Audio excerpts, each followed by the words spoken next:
मैं एक massage centre में काम किया करता था, जहाँ पर मेरी हर रात नई नई औरतों के साथ गुजारा करती थी। इस मसाज सेंटर के बहाने हमारे बॉस हमसे 2 नंबर काम करवाया करते थे। 2 नंबर काम का मतलब था कि यहाँ औरतें रात को हमारे साथ अपने संबंध बनाया करती थी। इससे हमारी अच्छी खासी इनकम भी हुआ करती थी।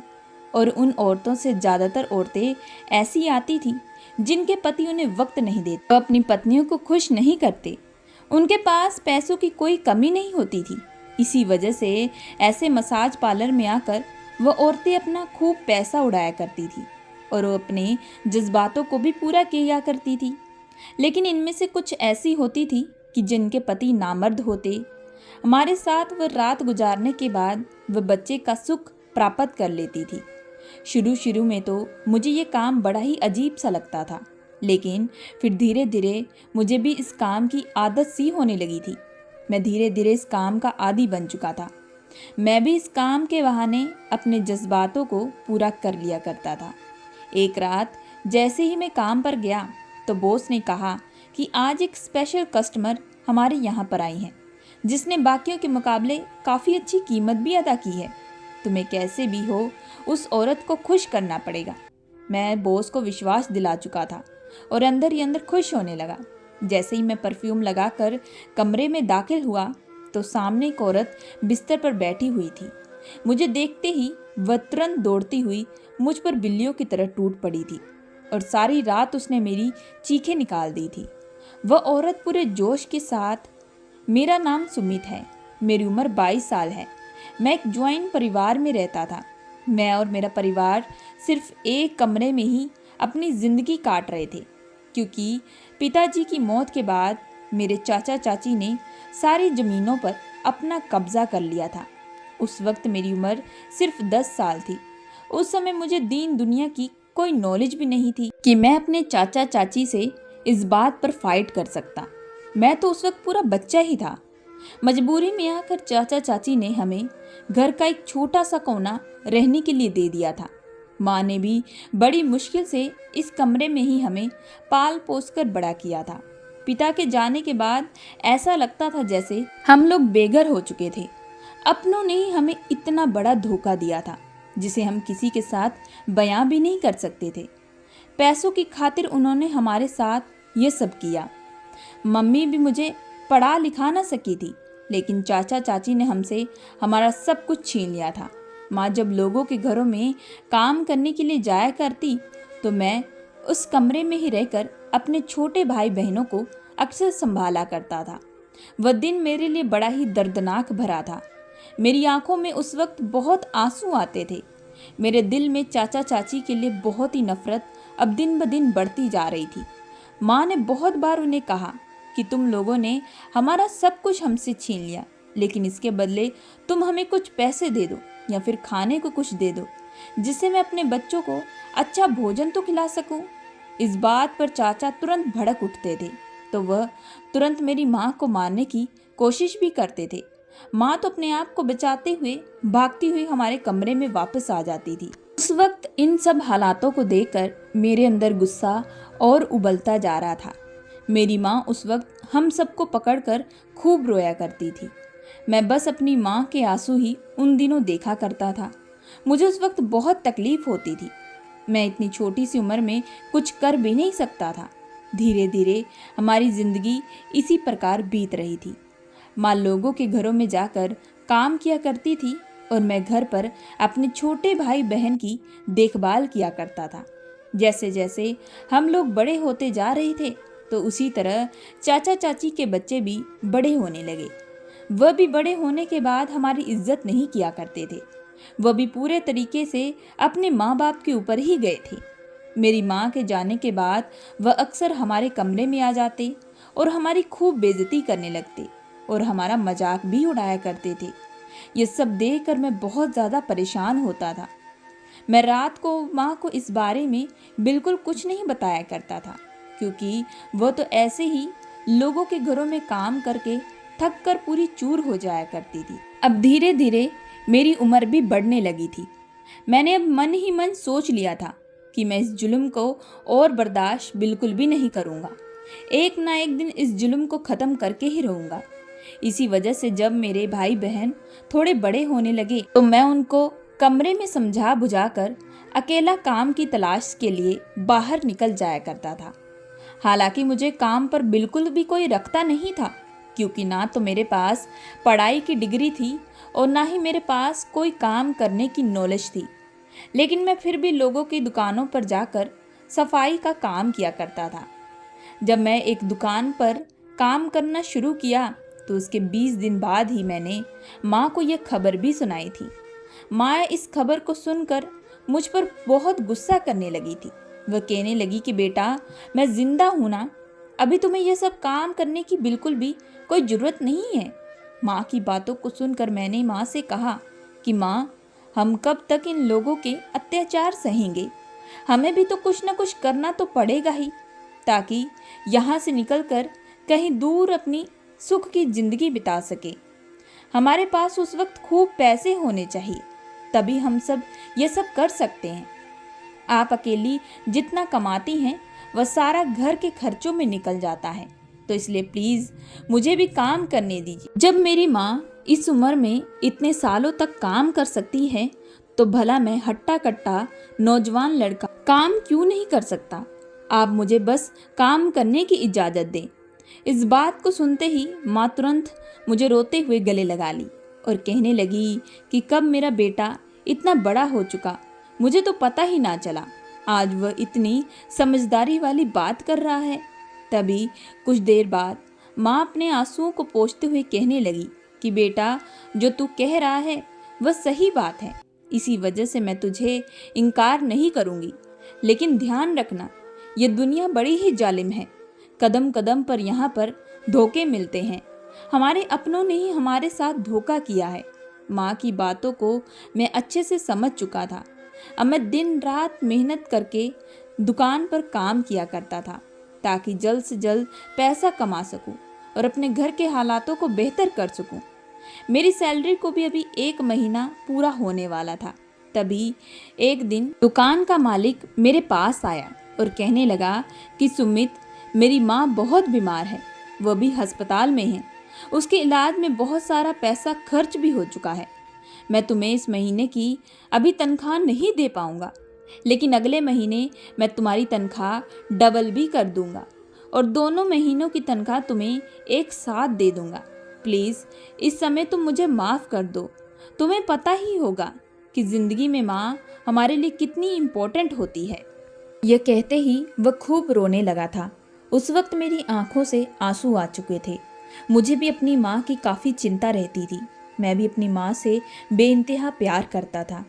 वह भी धीरे धीरे लोगों के घरों में काम करके बीमार होने लगी थी।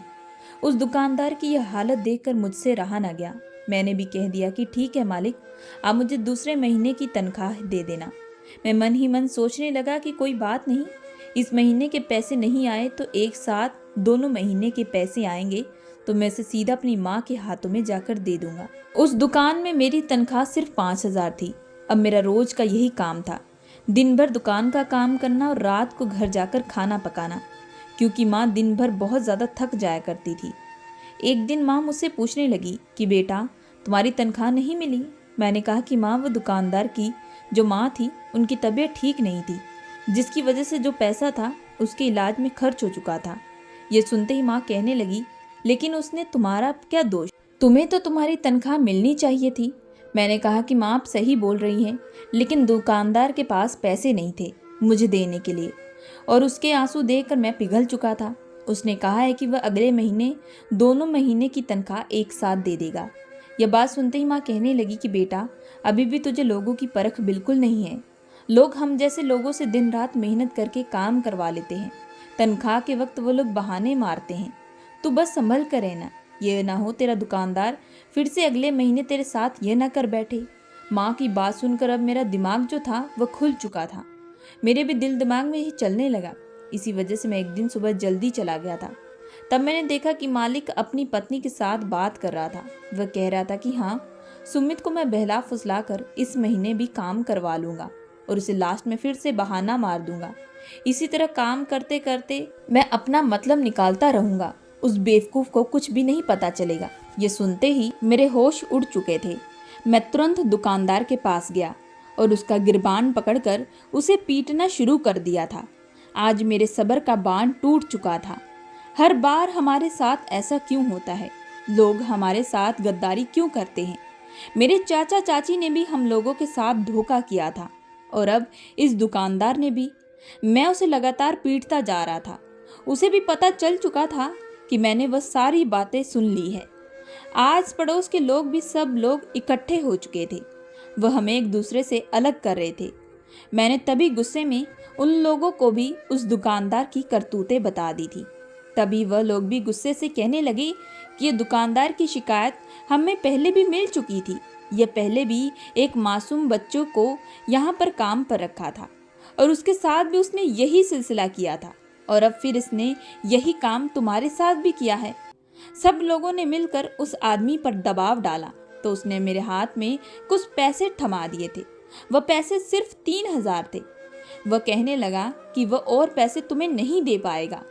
इस बात पर लोग भी कहने लगे कि इतना पैसा तुम्हारे हाथ में आ चुका है, वही बहुत बड़ी बात है। पिछले लड़के को तो उसने 1 रुपया तक भी निकाल कर नहीं दिया था। मैं भी अब चुपचाप वहाँ से पैसे लेकर जा चुका था। अब मैं रास्ते भर रो रहा था। मेरी आंखों में सिर्फ आंसू आ रहे थे और मैं अपनी माँ को अब क्या बताऊंगा कि दिन रात मेहनत करके मुझे तो पूरे 1.5 महीने की तनख्वाह भी नहीं मिली है। ये वाकई दुनिया बहुत खराब है। माँ सच कहती थी, ये दुनिया शरीफ लोगों का फ़ायदा उठाती है। अब मैं वहीं सड़क के किनारे बैठकर खूब रो रहा था, अपनी किस्मत को कोस रहा था कि तभी एक आदमी मेरे बगल से गुजरता हुआ गया। फिर वह मुझे रोता हुआ देख मुझे घूर घूर कर देखने लगा। वह मुझे सर से नीचे तक अच्छे से देख रहा था। तभी वह मुझसे मेरी उम्र भी पूछने लगा। मैंने उसे अपनी उम्र 19 साल बताई। तब उसने मेरे रोने का कारण पूछा। मैंने भी उसे कहा कि नौकरी ना मिलने की वजह से मैं बहुत परेशान हूँ। यह सुनते ही उसने मुझे एक ऑफ़र दी। वह कहने लगा कि एक काम है जिससे तुम अच्छे खासे रुपए भी कमा सकते हो। मैं ये बात सुनकर तुरंत खड़ा हो चुका था। मैंने कहा कि मुझे जल्दी से बताओ क्या काम करना पड़ेगा। मैं सब कुछ काम करने के लिए तैयार हूँ, लेकिन इसके बदले मुझे अच्छी कीमत मिलनी चाहिए। तभी वह आदमी कहने लगा कि तुम्हें औरतों की मसाज करनी पड़ेगी, इसके बदले तुम्हें 25,000 भी मिलेंगे। इतनी बड़ी रकम सुनकर मेरे पूरे होश उड़ चुके थे। तभी वह आदमी भी कहने लगा कि अगर तुम ये काम कर सकते हो तभी मैं तुम्हें अपने साथ लेकर जाऊंगा और आज से ही तुम्हें वह काम करना पड़ेगा और तुम्हें अच्छी खासी कीमत भी मिलेगी। उस आदमी की बात सुनकर मैं मन ही मन सोचने लगा था कि अगर हर महीने मैं इतने पैसे जमा कर लूं तो हम लोग एक छोटा सा किराए का घर भी ले सकते हैं और फिर माँ को चाचा चाची के चंगुल से निकाल कर हम लोग खुशी खुशी अपनी ज़िंदगी बिताएंगे। मेरी माँ को भी दिन रात लोगों के घरों में काम भी नहीं करना पड़ेगा और वैसे भी ईमानदारी से तो काम करके मैंने नतीजा देख ही लिया था। लोग तो काम करने के बाद भी तनख्वाह नहीं देते। मैंने उस आदमी से तभी कहा कि मुझे क्या भरोसा, तुम कल को मुझसे काम करवा लो और बाद में मुझे पैसे भी ना दो। तभी उस आदमी ने अपनी जेब से मुझे तुरंत 25,000 निकाल कर मेरे हाथ में थमा दिए थे। यह देखकर मैं हैरान रह चुका था। वह वाकई आदमी ईमानदार था। मैं तुरंत उसके साथ काम करने के लिए निकल चुका था। सिर्फ आदमी मुझे एक बहुत ही बड़े मसाज पार्लर में ले जा चुका था। वहाँ पर नाइट लाइट लगी हुई थी, जिसकी वजह से वहाँ का माहौल थोड़ा अलग सा लग रहा था। हल्का हल्का म्यूजिक भी पीछे से चल रहा था और वहीं से कुछ औरतें भी गुजर रही थी। वह औरतें मुझे देखते ही उस आदमी से मेरा नाम भी पूछने लगी थी। वह आदमी मेरा नाम बताने लगा। तभी एक औरत मेरे करीब आई और कहने लगी कि इसे अभी के अभी मेरे कमरे में भेज दो, इसके बदले मैं तुम्हें 50,000 रुपये दूंगी। तभी वह आदमी मुझे कहने लगा कि देखो, ये तुम्हारी पहली कस्टमर है, तुम्हें इसे खुश करना पड़ेगा। हो सकता है वो तुम्हारे बदन को हाथ लगाए, तुम्हें उसे बिल्कुल भी इनकार नहीं करना। तुम्हें चुपचाप उसकी बात को मानना है। वह तुम्हें जैसा जैसा कहती जाएंगी तुम्हें बिल्कुल वैसा ही करना है, तभी तुम इस काम के लायक बन सकते हो। नहीं तो तुम ये पैसे मुझे वापस दे सकते हो और यहाँ से जा भी सकते हो। मैं तुम पर कोई भी दबाव नहीं डालना चाहता। इस पूरे माहौल को देखकर मैं समझ चुका था कि यहाँ पर मसाज नहीं बल्कि कुछ और भी अलग चल रहा है। लेकिन वह क्या था वह मैं अच्छे से नहीं जानता था। मुझे बिल्कुल भी मालूम नहीं था कि यहाँ पर क्या काम हो रहा है। बस मैं पैसों को अब गंवाना नहीं चाहता था। इसी वजह से मैंने उस आदमी की बात को चुपचाप मान लिया और तुरंत कमरे में चला गया। जैसे ही मैं कमरे में गया तो पूरे कमरे को फूलों से सजाया गया था। कमरे के वही दूसरी तरफ एक बियर की बोतल रखी गई थी। वह औरत बड़े ही मज़े से मुझे देखकर कहने लगी कि लगता है तुम यहाँ पर नए नए आए हो। मैंने कहा जी। तभी वह कहने लगी कि यहाँ मेरे पास आओ, यहाँ बगल में आकर बैठो। जैसे ही मैं उसके बगल में गया तो उसने मेरे शरीर को छूना शुरू कर दिया। तब मुझे अजीब सा एहसास भी होने लगा। वह मुझे बार बार कहने लगी कि वह तेल उठाकर मेरे कमर की मालिश करो। पहले तो मुझे हिचकिचाहट महसूस हो रही थी, लेकिन बार बार उसके कहने पर मैं वह तेल लेकर आया और उस औरत के कमर पर मसाज करने लगा। वह औरत की पीठ पर तेल लगाते हुए मुझे काफ़ी अलग महसूस हो रहा था। मुझे शर्म भी आ रही थी। मैंने ज़िंदगी में आज तक ये काम पहले कभी भी नहीं किया था। मेरे मालिश करने से उस औरत को भी अंदाज़ा हो चुका था। तभी उसने मुझे तुरंत बिस्तर पर बैठने के लिए कहा। मैं उसकी बात को इनकार ना कर पाया और जैसे ही मैं बिस्तर पर बैठा तो मुझ पर उसने अपना प्यार बरसाना शुरू कर दिया था। मैं उसे थोड़ी दूर ही निभा रहा था। तभी वह मुझे गुस्से से भड़क चुकी थी। वह कहने लगी, मैं तुम्हें बता दूं कि यहाँ पर यही सब काम होता है और इसी काम के बदले तुम्हें अच्छी खासी कीमत भी दी जाती है और यहाँ की बहुत ही पुरानी मैं कस्टमर भी हूँ। अगर तुम मुझे नाराज़ करोगे तो इसका अंजाम बहुत बुरा होगा। ये लोग तुम्हारे साथ कुछ गलत भी कर सकते हैं। उसके बाद वह औरत कहने लगी, ज़रूर तुम भी यहाँ मजबूरी की वजह से आए होगे। मैंने कहा कि भला ऐसी जगह में कौन खुशी से आता है। ये सुनते ही उसके चेहरे पर मुस्कुराहट आ चुकी थी। वह मुझे कहने लगी, वह तो मैं अच्छे से जानती हूँ। अभी उसने मुझे अपने बैग से कुछ पैसे भी निकाल कर मेरे हाथ में थमा दिए और फिर मुझे कहने लगी कि ये पैसे तुम अपनी जेब में रखना, इन लोगों को मत बताना। जब मैंने उन पैसों पर नज़र घुमाई तो वह पूरे के पूरे 40,000 थे। उन पैसों को देखकर मेरी नीयत भी बिगड़ने लगी थी। मैं बार बार अपने परिवार के बारे में ही सोच रहा था और उन्हीं का ख्याल मेरे सामने आ रहा था, जो कि कितने सालों से चाचा चाची के जुल्म झेल रहे थे। मैं बस उन्हें वहाँ से आज़ाद करना चाहता था, एक खुशी की ज़िंदगी देना चाहता था। भले ही मेरी ज़िंदगी नरक बन जाए, मैं उनके लिए कुछ भी करने को तैयार था। तभी उसके बाद वह औरत दोबारा मेरे करीब आई। इस बार मैं उसे इनकार न कर पाया क्योंकि उसने मुझे अच्छी खासी और कीमत दे दी थी और वह जैसे जैसे मेरे साथ करती गई मैं भी उसका बखूबी साथ देने लगा था। फिर पूरे 2 घंटे के बाद वह औरत मुझे रूम में छोड़कर जा चुकी थी। वह कहने लगी कि लड़का काफ़ी अच्छा है, दोबारा इसे ही मेरे पास भेजना। उसके बाद मुझे काफ़ी थकावट भी हो रही थी, लेकिन पैसों को देखकर मुझे सारी थकावट चूर हो चुकी थी। पैसों की खुशी मुझ में ज़्यादा थी। मैं तुरंत वो पैसे लेकर माँ के हाथों में थमा दिया। माँ मुझसे पूछने भी लगी कि इतने सारे पैसे कहाँ से आए बेटा। मैंने कहा कि माँ, आप बस इन पैसों को अच्छे से संभाल कर रखें। बस हमारे दिन बदलने वाले हैं, भगवान का शुक्र अदा करिएगा। अब हम जल्द से जल्द यहाँ से कहीं दूर चले जाएंगे और एक अच्छी खुशी की ज़िंदगी जिएंगे। माँ भी इस बात से बेहद खुश थी। कहने लगी कि बेटा, जो तू कह रहा है वह सच हो। वह बार बार मुझसे उसके बाद काम के बारे में पूछने लगी, लेकिन मैं उन्हें इस काम के बारे में बिल्कुल भी नहीं बताना चाहता था। बात तो हरगिज़ यही थी कि अगर उन्हें ये मसाज पार्लर के बारे में पता चलता तो वो मुझे तुरंत इनकार कर देती। मैं बार बार बहाना करने लगा। अब इसी तरह मैं दिन रात मसाज सेंटर में काम किया करता था। अब धीरे धीरे मुझे भी उस काम की लत लग चुकी थी, क्योंकि इसके बदले मुझे काफ़ी अच्छे पैसे भी मिलते थे। धीरे धीरे हमारे घर के हालात बेहतर हो चुके थे। हम लोग अच्छा खा पी रहे थे। लेकिन जब चाचा चाची के बच्चों को ये खबर पता चली तो वह तुरंत दौड़ते हुए अपने माता पिता को ये बात बताए कि हमारे घर में अच्छे अच्छे पकवान बन रहे हैं। चाचा चाची को यह खबर पता चली तो वह तुरंत ही दूसरे दिन हमारे कमरे में आए और हमारे कमरे की छानबीन करने लगे कहने लगे कि तुम लोगों ने जरूर हमारे घर से कुछ पैसे चुराए होंगे, तभी तो तुम्हारे घर के हालात बेहतर हो रहे हैं। तुम लोग इतना अच्छा अच्छा खाना खा रहे हो। लेकिन मैं दिल ही दिल काफ़ी खुश था, क्योंकि उस मसाज सेंटर का जो मालिक था उसने मेरा एक अकाउंट भी खुलवा दिया था, जहां मैं अपने पैसे सेविंग्स करने लगा था। और मैंने वह पैसे अब घर पर बिल्कुल भी नहीं रखे थे। जो भी पैसे मैं कमाता वह सारे के सारे उस अकाउंट में रख दिया करता। सारा कमरा छानबीन करने के बाद चाचा चाची को मेरे कमरे में कुछ ना मिला, तो वह निराश होकर मेरे कमरे से चले गए। मैंने माँ को भी ये सारी बात बताई। मैंने माँ को कहा कि माँ, हम जल्द इस घर को छोड़कर हमेशा के लिए कहीं दूर चले जाएंगे। इस घर से जाना हमारे लिए बहुत ज़रूरी है। मैं जल्द ही कोई दूसरा घर ढूंढने वाला हूँ। तभी माँ कहने लगी कि मैं ये सब बिल्कुल भी नहीं छोड़कर जा सकती।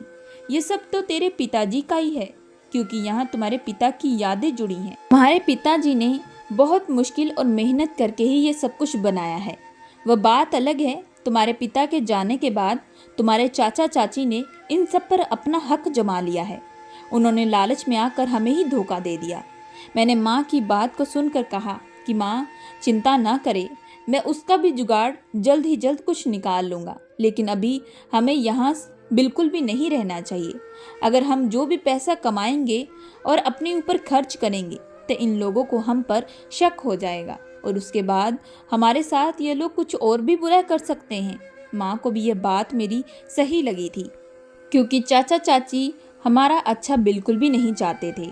फिर मैंने एक हफ्ते के अंदर ही एक नया घर भी ढूंढ लिया था। रात को ही हम लोगों ने उस घर को छोड़ने का प्लान बनाया था। जैसे ही रात के 2 बजे तो हम लोग चुपके से उस घर से निकल गए थे। हम जाने के वक्त काफ़ी दुखी भी हो रहे थे, क्योंकि यहाँ हमने अपना बचपन जिया था, लेकिन हमारे पास अब कोई रास्ता भी नहीं बचा था।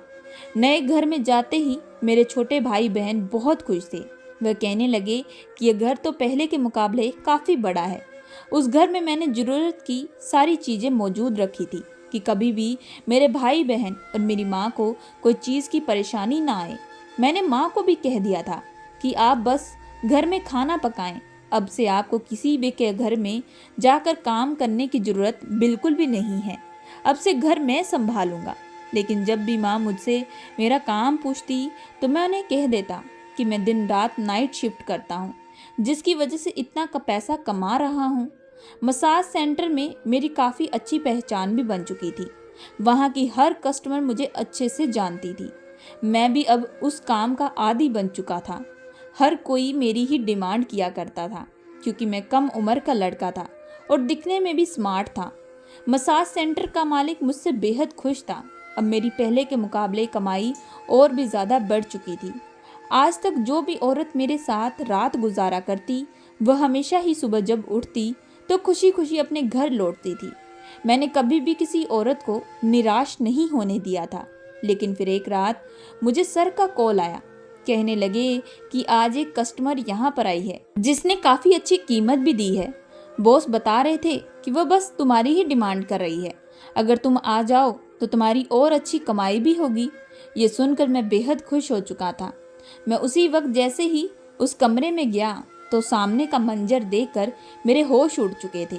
हर औरत खुशी खुशी बिस्तर पर बैठी मेरा इंतज़ार करती थी, लेकिन यह जो औरत थी यह बाकी के मुकाबले कुछ अलग सी थी। जब मैं उसे देखा तो वह तो फूट फूट कर रोने लगी थी। मैं यह देखकर हैरान रह चुका था। मैंने तभी उसके धीरे धीरे करीब गया। मैंने कहा कि क्या हुआ तुम्हें? क्या तुम्हें यहाँ पर ज़बरदस्ती भेजा गया है? ये सुनकर वह तुरंत कहने लगी कि नहीं नहीं। तो मैंने कहा कि फिर क्यों रो रही हो इतना? या मैंने तुम्हारे साथ कुछ गुस्ताखी कर दी है, वह भी बिना तुम्हारी इजाज़त के? ये सुनते ही उस औरत ने जैसे ही अपना चेहरा ऊपर उठाया तो उसकी सुंदरता देखकर मैं पूरा मनमोहित हो चुका था। वह दिखने में बहुत ही मासूम सी लग रही थी। मैं तभी उसके बगल में जाकर बैठ गया और फिर दोबारा उसके रोने का कारण पूछने लगा, लेकिन इस बार उसने मुझे कुछ भी नहीं कहा। वह पूरे लगातार 1 घंटे तक रोती रही। मैं बार बार उससे पूछता गया, लेकिन वह कुछ न बोली। मैं तभी दोबारा खड़ा हुआ। मैंने कहा कि तुम मुझे बताओगी हुआ क्या है? क्या तुमने जो इतनी अमाउंट पे की है वह तुम मुझसे वसूली नहीं करोगी? तभी उसने कहा कि ये सब उसने गुस्से में आकर किया है।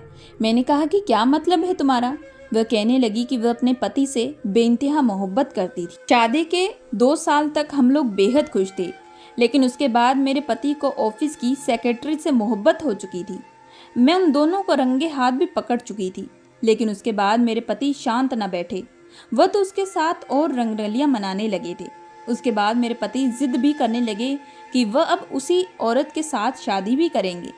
मेरे सर पर सिर्फ पिता का साया था, जो कि अब बिल्कुल भी नहीं रहा था। यह बात मेरे पति अच्छे से जानते थे, इसी वजह से अब उन्हें किसी चीज़ का डर नहीं था। वह अब उस सेक्रेटरी को हमारे घर पर लाकर रहने लगे और मेरी आंखों के सामने उसके साथ संबंध बनाया करते थे। यह देखकर मेरा खून खौल उठता था। उसने कहा कि तुम भी जाकर किसी से अपना रिश्ता बना सकती हो या किसी से जाकर शादी भी कर सकती हो। उसे इस चीज़ से कोई एतराज़ नहीं। यह चीज़ मैं पिछले 6 महीने से देख रही थी। ये सारी बातें मैंने अपनी एक सहेली को बताई। उसने मुझे कहा कि मैं इस मसाज पार्लर में आऊं और यहाँ आकर तुम्हारे साथ अपने आप को खुश करूं। अगर मेरा पति मुझसे प्यार नहीं करता तो कोई बात नहीं, मैं भी दूसरों के साथ संबंध बना सकती हूँ। मैंने तभी उसे कहा कि तुम्हारी दोस्त ने ठीक ही तो कहा, इसमें क्या गलत कहा। तभी वो औरत कहने लगी, लेकिन मैं तो सिर्फ अपने पति से प्यार करती हूँ। मैंने गुस्से में आकर यहाँ आने का फैसला ले लिया था ताकि तुम्हारे साथ कुछ फोटो क्लिक करने के बाद अपने पति को दिखाऊं और उसे भी जलन करवाऊं, ताकि उसे भी समझ लगे कि मुझ पर क्या बीत रही है। लेकिन तभी वो रोते हुए कहने लगी कि मैं तुम्हारे साथ कोई रिश्ता नहीं निभाना चाहती। ये कहते ही वह खूब जोरों से रोने लगी। मैं भी उसे दिलासा दिया कि मैं भी तुम पर कोई जोर नहीं डालूंगा, लेकिन तुम बस शांत हो जाओ। तभी मैं उसे प्यार से समझाने की कोशिश करने लगा कि जब तुम्हारा पति तुम्हारी आंखों के सामने ही तुम्हें धोखा दे रहा है, तुम्हें तकलीफ दे रहा है, फिर आखिर तुम क्यों उसके साथ जिंदगी बिताना चाहती हो? वो तो तुम्हारी जिंदगी और खराब कर देगा। तुम दिखने में बेहद अच्छी हो, तुम्हें और अच्छे लड़के भी मिल सकते हैं। फिर मैंने कई घंटे तक बैठकर उसे समझाया ही था। वह बस मेरी आंखों में पूरे गौर से देखकर मेरी बातों को समझ रही थी। सारी रात मैंने उसे अपनी कहानी भी सुनाई कि मेरी जिंदगी के साथ क्या क्या हुआ है। मेरी कहानी को सुनकर उसे भी काफ़ी दुख हो चुका था। वह कहने लगी कि तुमने इतना सब कुछ कैसे झेला। लेकिन उसके पास सुबह हो चुकी थी, अब उसके जाने का वक्त आ चुका था। आज पहली बार किसी का जाने का मुझे काफ़ी दुख हो रहा था। उस औरत से मिलने के बाद मुझे काफ़ी अच्छा भी फील हो रहा था। पता नहीं इसके बाद मेरी उस औरत के साथ कब मुलाकात होगी। ये सोचकर मैं बाद में घर आ चुका था। मैं रात से सोया नहीं था, इसी वजह से मैं दिन भर सोया और रात को फिर से जैसे ही काम पर गया तो वो औरत फिर से मेरा इंतज़ार कर रही थी। उसे देखकर मेरे चेहरे पर हल्की सी मुस्कुराहट आ चुकी थी। मैंने उसे तुरंत कहा कि भला आज तुम किसके लिए आई हो? क्या आज भी तुम्हें यहाँ पर? इसके आगे मैं जो कहने ही वाला था, तुरंत हंसते हुए कहने लगी कि नहीं नहीं, आज मैं अपने लिए आई हूँ। मुझे अच्छा लगता है यहाँ आने में, इसलिए मैं आई हूँ। कल की तुम्हारी बातें मुझे काफ़ी अच्छी लगी थी, लेकिन समय कैसे बीत चुका था मुझे कुछ मालूम नहीं। मैंने सोचा कि चलो आज फिर तुम्हारे साथ वक्त बिता आती हूँ। उसे भी धीरे धीरे मेरे साथ वक्त बिताना अच्छा लगने लगा था। मुझे भी उसकी थोड़ी बहुती आदत सी होने लगी थी। अब हमारी मुलाकात को पूरा 1 महीना बीत चुका था। इन 1 महीने में वह मुझसे हर दिन मिलने के लिए आया करती थी और उसके बदले खूब अच्छी खासी कीमत भी दिया करती थी। वह औरत मुझसे कम उम्र की थी। उसके साथ मुझे वक्त बिताना अब अच्छा लगने लगा था। लेकिन एक आदत उसकी बड़ी ही अजीब थी कि वह जब भी यहाँ आती तो पहले के मुकाबले और ज़्यादा पैसे भी दिया करती थी। जब मेरा सर मुझे खुश होकर यह बात बताया करता तो मेरे होश उड़ जाते थे। एक रात मैंने उससे बात भी की। मैंने कहा कि तुम हर रोज़ पहले के मुकाबले और ज़्यादा पैसे क्यों देती हो? यहाँ पर पैसा वेस्ट मत करो, इसे अपने लिए बचा कर रखो।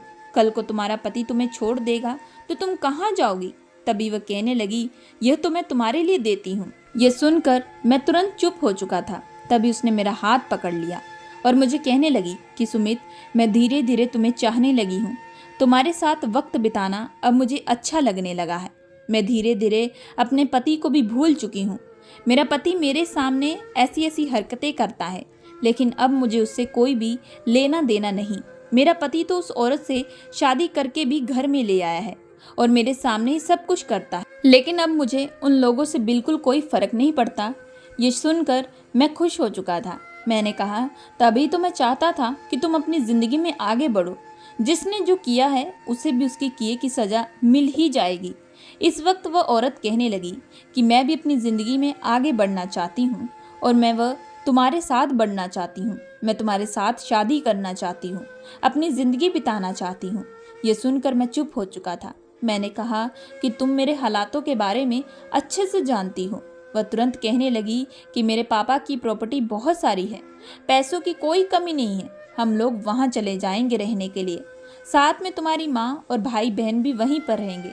वहीं तुम मेरे पापा के कारोबार को अच्छे से संभालना। मैं तुम्हारी मदद भी करूँगी कारोबार संभालने में, क्योंकि पति से डिवोर्स होने के बाद कारोबार फिर मेरे हाथों में आ जाएगा। उसके बाद भाई बहन की भी अच्छे से जगह में तुम शादी कर देना। मुझे भी ये बात उसकी सही लगी थी। मैंने भी उसकी बात पर रजामंदी जताई, लेकिन तभी मैंने कहा कि मैं भी अपनी चाचा चाची से सब कुछ छीनना चाहता हूँ, जैसा उन्होंने मुझसे छीना था।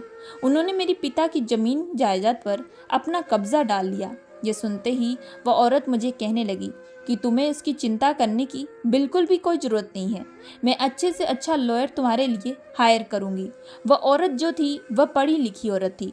उसने इन सब में मेरा बखूबी साथ दिया था और जल्द ही मेरी माँ को मेरे पिताजी की सारी ज़मीन जायदाद सब वापस मिल चुकी थी और चाचा चाची को भी उनके किए की सज़ा मिल चुकी थी। माँ बेहद खुश थी। माँ की खुशी देखकर मैं भी मन ही मन बहुत ही खुश था। फिर मैंने माँ को उस लड़की के बारे में भी बताया और उसके बाद उसी लड़की से मैंने शादी भी कर ली। धीरे धीरे मैंने अपने दोनों भाई बहनों की शादी भी करवा दी और उसके बाद हम सभी मिलकर खुशी खुशी रहने लगे। दोस्तों, अगर आप लोगों को ये कहानी पसंद आई है तो प्लीज़ हमारे चैनल को लाइक एंड सब्सक्राइब जरूर करिएगा एंड बेल आइकन का बटन जरूर दबाइएगा।